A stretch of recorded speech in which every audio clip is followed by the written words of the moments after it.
Hi everyone, in this video I'm going to briefly explain what I've learned in week 5 about computer networks and cybersecurity with some simple examples.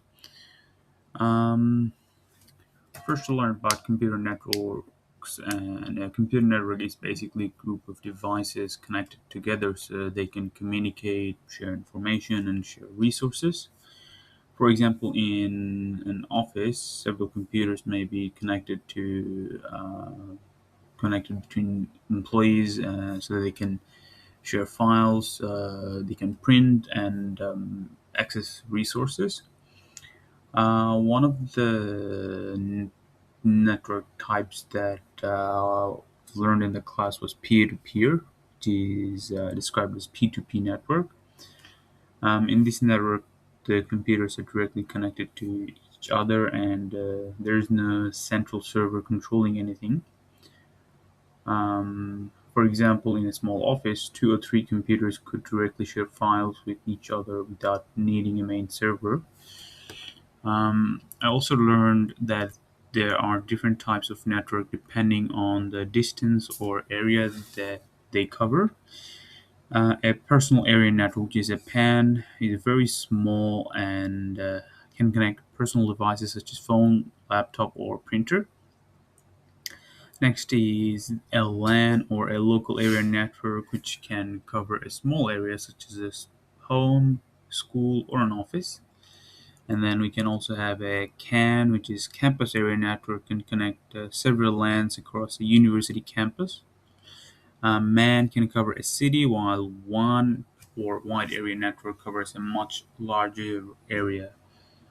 The internet is a good example of one which can cover basically a whole city or um, half a country or a state. Um, Another topic I learned this week was information and cybersecurity. I learned about three main concepts: vulnerability, cybersecurity threat, and cybersecurity risk. A vulnerability is basically a weakness in a computer and IT system. For example, using an old password or outdated software could create a weakness in a system. A cybersecurity threat is something that could potentially cause damage or loss to a computer, system, data, or other IT resources. For example, malware or a hacker trying to access the system could be considered a cybersecurity threat. Finally, um, cybersecurity risk is the possibility that a threat could take advantage of a vulnerability and cause damage. So these are three concepts are connected. A system has weaknesses, a threat may take advantage of the weakness, and this creates a risk of the organizations. Overall, this week helped me to understand how computers communicate through different types of networks and why protecting these networks and IT resources is important.